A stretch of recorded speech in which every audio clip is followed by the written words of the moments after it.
నమస్తే welcome to 4 sides TV. Silk సిటీగా పేరు పొందిన సత్యసాయి జిల్లా ధర్మవరంలో రాజకీయాలు వేడెక్కాయి. కూటమి అభ్యర్థిగా సత్యకుమార్కు టికెట్ కేటాయించడంతో ధర్మవరం రాజకీయాలు కీలక మలుపులు తిరుగుతున్నాయి. జనసేన, తెలుగుదేశం, బీజేపీ నాయకులు, కార్యకర్తలు పెద్ద ఎత్తున తన గెలుపు కోసం కృషి చేస్తున్నారని ఆయన చెప్పారు. అవినీతి, అక్రమణలతో విసిగిపోయిన ధర్మవరం ప్రజలు ఈ ఎన్నికల్లో కమలం పువ్వుకు ఓటేయనున్నారని అన్నారు.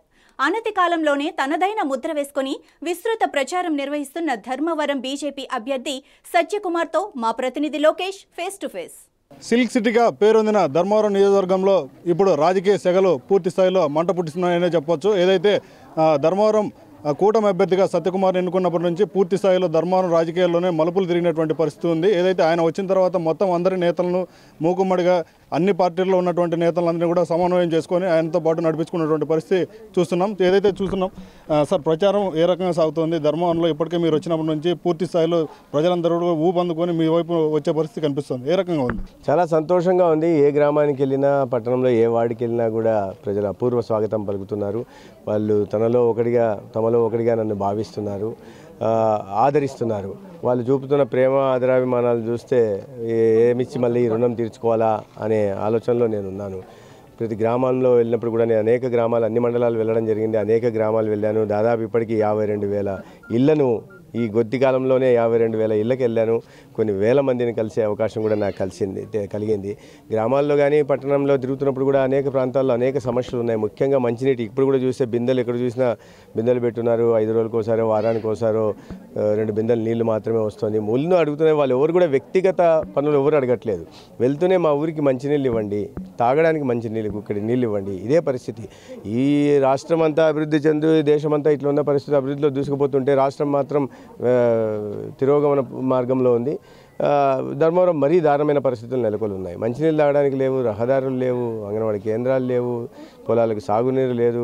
ఈ పరిస్థితులు ఉన్నాయి. ప్రజలు భయాందోళనలు, భయానక వాతావరణంలో జీవిస్తున్నారు. వీటిలో మార్పు తేవాల్సిన అవసరం ఉంది. ప్రజలు కోరుకుంటున్నది అదే, ఒక శాంతియుత వాతావరణం నెలకొనాలి, అభివృద్ధి జరగాలి, సంక్షేమ ఫలాలు ఎటువంటి వివక్ష లేకుండా, రాజకీయ జోక్యం లేకుండా ప్రజలందరికీ చేరాలి. చాలా గ్రామాల్లో 70 ఏళ్ళు 80 ఏళ్ళ వాళ్ళకి పెన్షన్ రాలేదయ్యా అంటున్నారు. ఏ రకంగా చూసినా వాళ్ళ అర్హులు. ఎందుకంటే ఫలానా ఆయనకు దగ్గరనో లేదా ఫలానా పార్టీకి గతంలో ఓటేశారనో ఈ కారణాల వల్ల తీశారు. ఒక సంరక్షకుడిగా గెలిచిన వ్యక్తి ఒక సంరక్షకుడిగా ఉండాలి. అందరి బాగోగుల గురించి పట్టించుకోవాలి తప్పిస్తే ఈ రకంగా కక్ష సాధింపు దూరాలు చేయడము, ప్రజల్ని ఇబ్బంది పెట్టడం, ప్రజల్ని ఇబ్బంది పెట్టే వాళ్ళని రాక్షసుడు అంటారు. ఈ ఎమ్మెల్యే దురదృష్టవశాత్తు అతను రాక్షస మనస్తత్వం కలిగిన వాడు, ఒక సైకో మనస్తత్వంతో అతను ప్రజల్ని ఇబ్బంది. ఏ గ్రామానికి ఇప్పుడు వచ్చాను నేను, ఇప్పుడే నలభై కొట్టాలకు వచ్చాను. వెళ్తే అక్కడ చెరువు అంతా తవ్వేస్తున్నారు. ఏమంటే అక్కడ ఎవరో ప్రతాప్ రెడ్డి అయిన రౌడీ షీటర్ ఉన్నారు, మట్టిని కూడా అమ్మేసుకుంటున్నారని. ఆయన కేతిరెడ్డి ఇసుకను, మట్టిని కంకరను అమ్ముతుంటే వీళ్ళు మట్టిని కూడా అమ్మేసుకుంటారు. ఏ రకంగా చూసినా సహజ వనరులను కూడా దోచుకుంటారు. సహజ వనరుల మీద ప్రజలకు హక్కు ఉంటుంది, ప్రజల ఆస్తి. దాన్ని కూడా దోచుకోవడం అనేది దారుణ పరిస్థితులు, ఇక్కడ ఉన్న దారుణ పరిస్థితులు తెలియజేస్తున్నాయి. ప్రధానంగా చూసినట్లయితే ఏపీలో మోడీ మేనిఫెస్టో నడుస్తుందా లేదంటే టీడీపీ మేనిఫెస్టో నడుస్తుందా అని చెప్పి కూడా గత 3 రోజుల నుంచి కూడా చర్చ జరిగే పరిస్థితి ఉంది. దీన్ని ఏ రకంగా చూడాలి? 2 మేనిఫెస్టోలు నడుస్తాయి. ఎందుకంటే 2 వేరువేరు పార్టీలు కూటమిలో కలిసి ఉన్నాయి, కలిసి పోటీ చేస్తున్నాయి. బట్ కలవడానికి ముందే తెలుగుదేశం పార్టీ మేనిఫెస్టో ఇచ్చింది, కేంద్రం కూడా మేనిఫెస్టో ఇచ్చింది. అయితే చాలా వరకు మీరు వీటిని పోల్చి చూస్తే కొన్ని వదిలేస్తే మిగతావన్నీ కేంద్ర ప్రభుత్వ పథకాలే ఉంటాయి. ఇల్లు ఇస్తామంటున్నాం అందరికీ, ఇవాళ కూడా అడ్వర్టైజ్మెంట్ ఇచ్చారు. కేంద్రం నుంచి వస్తున్న నిధులే, ఒక్కొక్క ఇంటికి 1,80,000 రూపాయలు కేంద్ర ప్రభుత్వం మంజూరు చేస్తుంది. దేశవ్యాప్తంగా 44 కోట్ల ఇల్లు ఇచ్చింది. ఇక్కడ కూడా 25 లక్షల ఇల్లు ఆంధ్రప్రదేశ్ కూడా ఇచ్చింది. సో ఇవన్నీ కామన్గా ఉన్నవే. కొన్ని మాత్రం సపరేట్గా పెట్టున్నారు. కొన్ని విషయాల్లో ఇప్పుడు సరే రైతు భరోసా అనేది రైతులకు ఇవ్వాల్సిన ఇది 6,000 రూపాయలు కేంద్రం ఇస్తారు, మిగతా 14,000 మేము కలిపి ఇస్తామంటున్నాం. తప్పులేదు. నేతలకు 24,000 కలిసి ఇస్తామంటాం. కేంద్రం మేము ఇప్పటికే రాయితీలు లేదా ప్రోత్సాహకాలు లేదా లోన్లు లేదా ఇన్సూరెన్స్ కల్పిస్తూ ఉంది. దానికి అదనంగా మళ్ళీ వీళ్ళు ఇస్తామంటున్నారు. సో తప్పులేదు. 2 పార్టీలు కలిసి ఏదైనా ప్రజలకు మంచి చేసే ఉద్దేశంతోనే 2 మేనిఫెస్టోలు వచ్చాయి.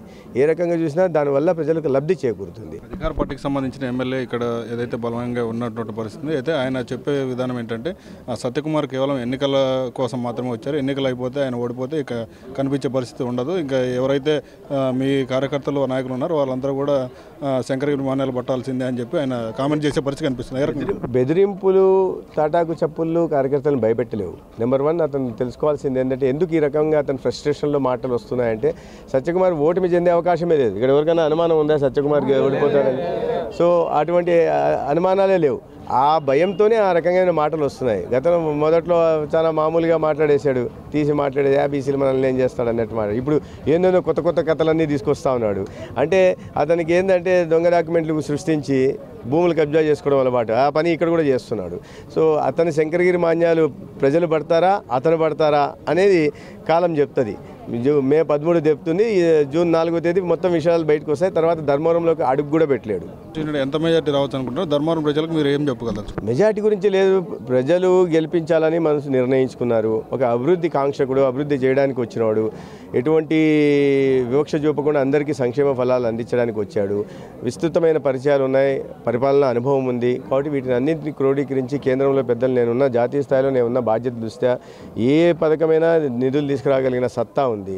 సో ప్రజలు వాటిని గుర్తిస్తున్నారు. అభివృద్ధి చెందాలన్నా లేదా ఇట్లే అరాచకాలకు పాల్పడుతూ ఉంటే చూస్తూ ఉండాలన్నా, సంక్షేమం ఉండాలన్నా లేదా ఈ రాక్షస పాలన కొనసాగుతూ ఉండాలన్నా, ఒక అవినీతి రహిత పాలన సాగాలన్నా లేదా అవినీతి మయమైపోయిన పాలన కేతిరెడ్డి కారణంగా సాగాలన్నా, సజవనులు దోచుకుంటే చూస్తూ ఉండాలన్నా లేదా మన ప్రాంతం అభివృద్ధి చెందుతుంటే చూడాలన్నా, సంతోషించాలన్నా అనే దీంట్లో ఉన్నారు. భయానక ఆందోళన పరిస్థితుల్లో ఉండాలన్నా లేదా ఒక శాంతియుత స్వేచ్ఛ ఉండి వ్యాపారస్తులు వాళ్ళు పనిచేసుకోవడానికి, రైతులకు సాగునీరు అందడానికి, ప్రతి ఇంటికి తాగునీరు అందడానికి పరిస్థితులు కల్పించుకోవాలని చూస్తున్నారు. కాబట్టి గెలుపు అనేది తథ్యం. మెజార్టీ అనేది ప్రజల ఆశీర్వాదం ఎలాగైనా ఉండొచ్చు. ఇప్పటికైతే నేను మెజార్టీలో సంఖ్యలోకి పోయి మాట కానీ ఆశావాదిని, మంచి మెజార్టీతో గెలుస్తాం, దాంట్లో ఎటువంటి అనుమానం లేవు. అయితే నేను ఇచ్చిన హామీలు రేపు కొన్ని రోజుల్లో నేను ఇప్పుడే కనెక్టెడ్ సత్య అని అనేక రకాల సలహాలు, సూచనలు, ఫిర్యాదులు కూడా తీసుకుంటున్నాను. వాటిని క్రోడీకరించి ప్రజలకు నేను ఏం చేయబోతున్నాను కూడా చెప్పబోతున్నాను. ఒక్కొక్క రంగానికి ఏం చేయబోతున్నాను చెప్తాను.